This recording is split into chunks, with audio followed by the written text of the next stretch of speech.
At sea, in action, the modern aircraft carrier is certainly one of the most awesome weapon systems ever devised by man.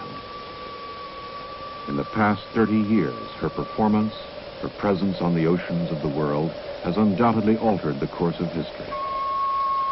As seen from the air, even when she's not launching aircraft, her clean, flat deck, rimmed with waiting planes, is a picture of power.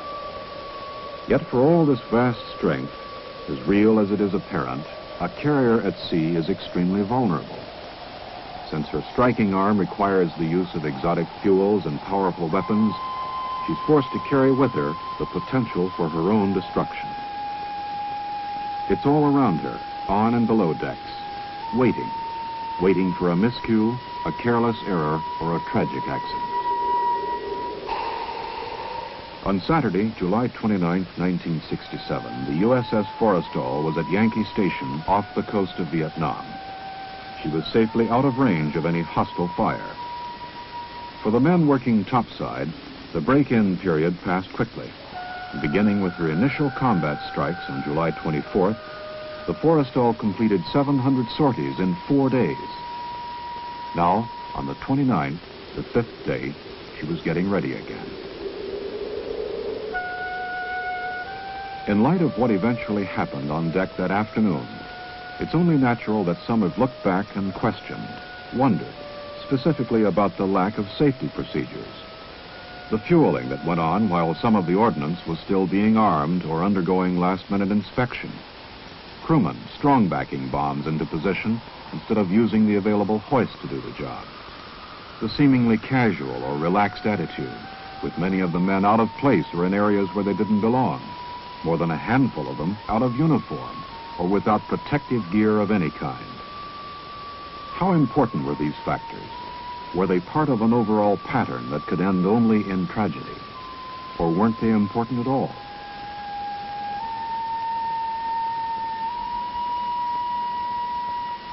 The chances are no one will ever know the full story. Even with written testimony, the passage of time has a way of veiling or obscuring important facts. In the Forrestal's case, however, there is another record, a visual one, recorded by Navy film cameramen and by a television or Platt camera mounted on the bridge. During launch and recovery operations, it's not unusual for a carrier to use several Platt cameras to record takeoffs and landings. Their electronic readout, which is fed to various parts of the ship, including the command plot, the bridge, and the communication center, is also recorded on magnetic tape for delayed playback at debriefings and critiques.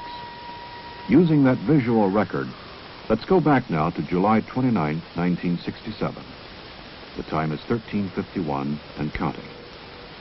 There, on deck. Somehow a Zuni rocket has been triggered, roaring across the flight deck and hitting an A-4 Skyhawk.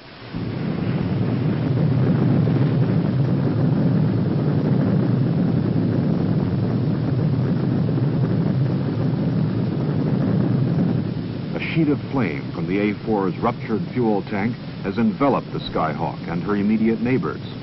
Behind that curtain of smoke, 2 1,000-pound bombs have already dropped from her wings onto the burning deck. Here, almost at mid-screen, we see a crash crew chief moving toward the flames with a Purple K fire extinguisher. His only thought, the trapped pilots in those planes. Fire! Fire! Fire! Fire on a flight deck! Fire on a flight deck! All hands, man your battle station! All hands, man your battle station! In order to control the fire, the captain orders the Forrestal to slow speed. Back on the flight deck, with precious seconds ticking away, things have started to go wrong. Fire has completely blanketed the stern fire main loop, making its plugs inaccessible, and the next to the last loop aft has developed pump trouble. The only alternative is to haul hoses aft from the forward stations. And this takes time, precious time.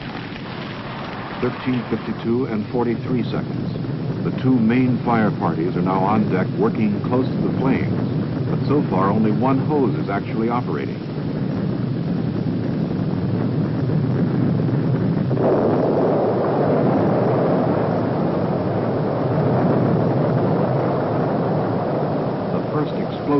carries a message.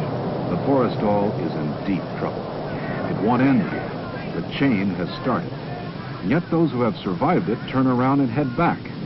There are buddies back there, and the chief with the purple K is dead.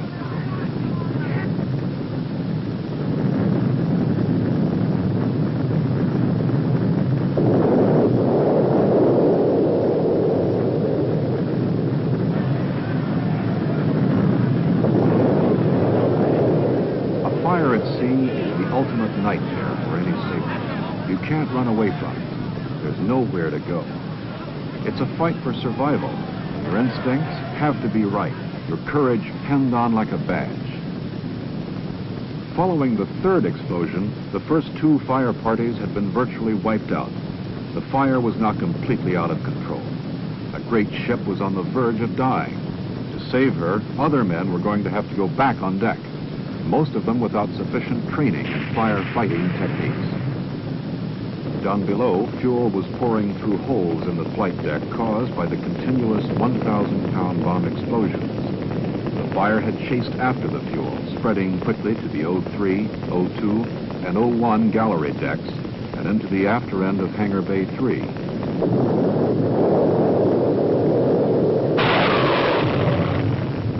Topside, the only hope was that the explosions would somehow subside. Until they did, no firefighting team could possibly survive on deck. In all, during the fire's first 5 minutes, 9 major explosions would take place on the flight deck.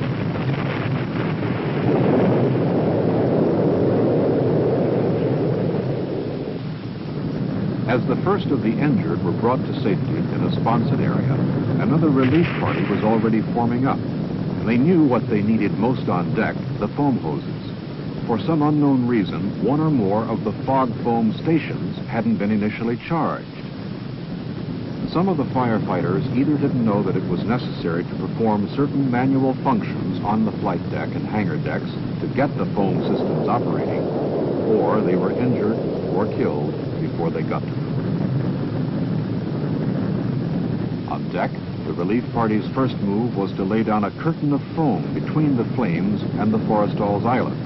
Once this buffer zone was established, some of the damaged planes could be moved to safety.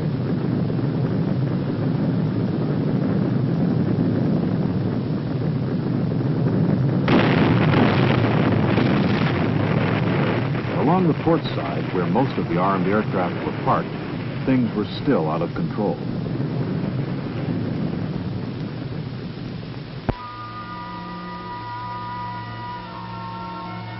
Trapped in close quarters, between a constantly exploding inferno and the edge of the deck, several men had no choice. They went overboard. Some were actually blown over the side. Luckily for the ones who survived the experience, rescue helicopters from the carrier Oriskany and 2 destroyers had arrived on the scene. As quickly as they could, they swept into the Forrestal's wake to make pickups. Here, on the lower left-hand corner of the flat camera picture, is further evidence of a successful team effort. Notice that a fog nozzle has been correctly brought into play over the heads of the firefighters to protect them as they work. Leadership and on-deck communications were early casualties of the Forrestal fire. Damage control and repair party personnel were often unidentified for long periods of time. As a result, when some of the more inexperienced people did lend a hand, they made several well-intentioned but nearly disastrous mistakes. At one point, close to the island, 2 water hose teams were working in tandem with a foam hose team. The end result, the water washed away the foam, and the fire continued blazing away.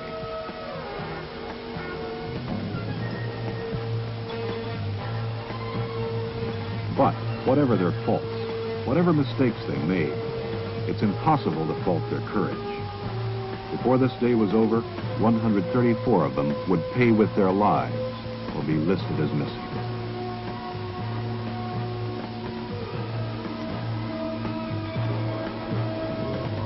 Due to the fire's suddenness and intensity, the sick bay filled up quickly with the injured. So quickly, in fact, that an emergency battle dressing station had to be set up on the forecastle. Less than an hour after the fire broke out, word came from Da Nang that the hospital ship Repose was on its way and would be there the following morning. Meanwhile, the two destroyers in the immediate vicinity took turns moving in to supply what they could and continued picking up firefighters who had gone overboard.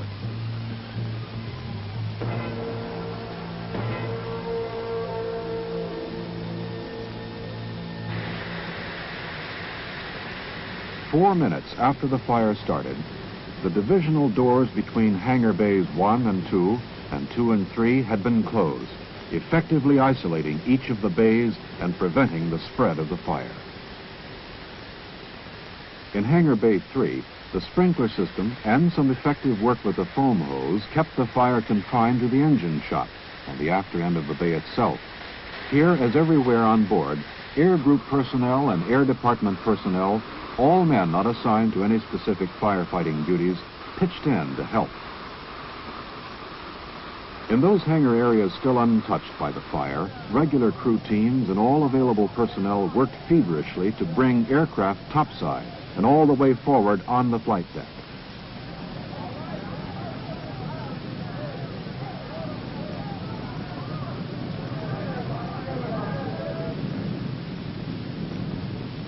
In one of the sponson areas, the firefighters had decided to stay with it. There were only two ways out, through the fire or over the side. They took the fire. They had no way of knowing that the fire boundaries had already been firmly established. If everyone played his cards right, it wouldn't spread any further. The flames could now be fought aft progressively, compartment by compartment, textbook fashion, until the fire was out.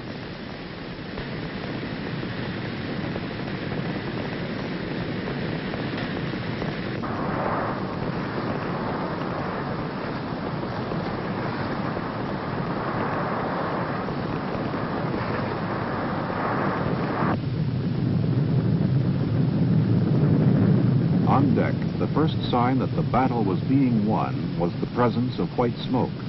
Obviously, the foam and fog nozzle teams were doing an effective job.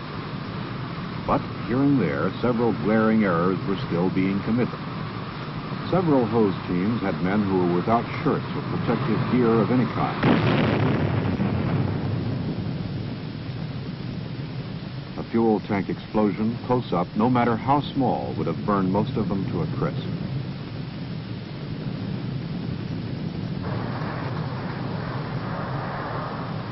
And almost unbelievably, some of the water hose teams were still hard at work washing away the protective blanket the foam teams had laid down.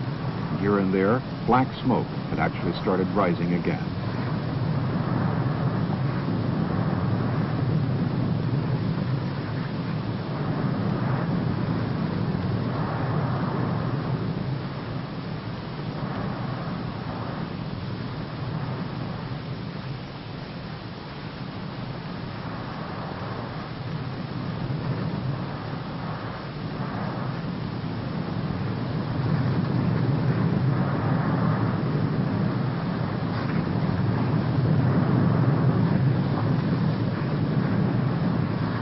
In the words of one observer, a veteran firefighter, there were times on the Forrestal when the men seemed to be using water for water's sake.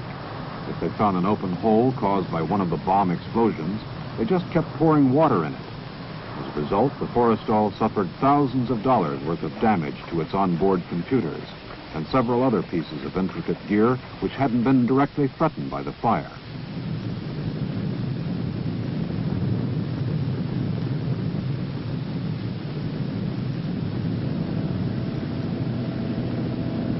By mid-afternoon, helicopters from the carriers Oriskany and Bonhomme Richard were arriving on deck with fresh foam and OBA canisters, and then taking the overflow of the Forrestal's wounded back with them to their sick bay areas.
fire on deck would end on the afternoon it began.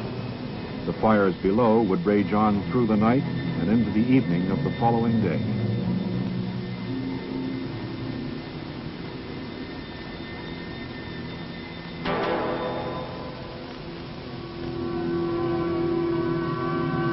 The obvious lessons to be learned from the Forrestal tragedy are these. Original, in-depth training in firefighting is vastly important, but so is constant retraining. Every man on board should have been familiar with the ship's firefighting gear and its use. Some men never reached their general quarters stations. Others, unsure of alternate exits or ways out, were trapped below and died. Many of the firefighters lacked leadership. The chain of command had to be rebuilt on the spot after the first two firefighting teams were decimated.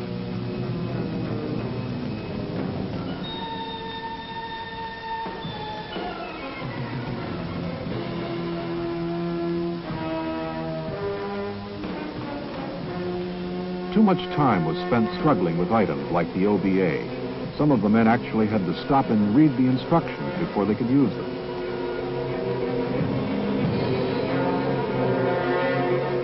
Only untrained men would spray water across a foam blanket that was doing its job. Only untrained men would hot handle unexploded ordnance or kick it across the deck with their feet. These are things that can't be learned on the spot or after a fire starts. The fact that the men of the Forrestal pulled it off is a tribute to their coolness and courage.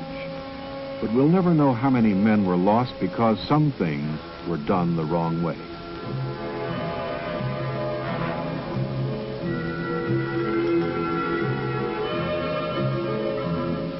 In all, 134 men were listed as killed or missing.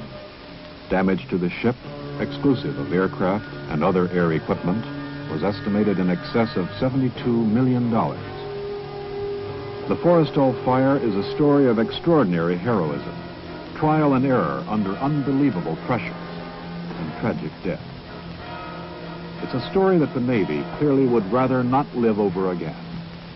So learn your firefighting techniques, then relearn them. But learn them. Learn or burn, baby. Learn or burn.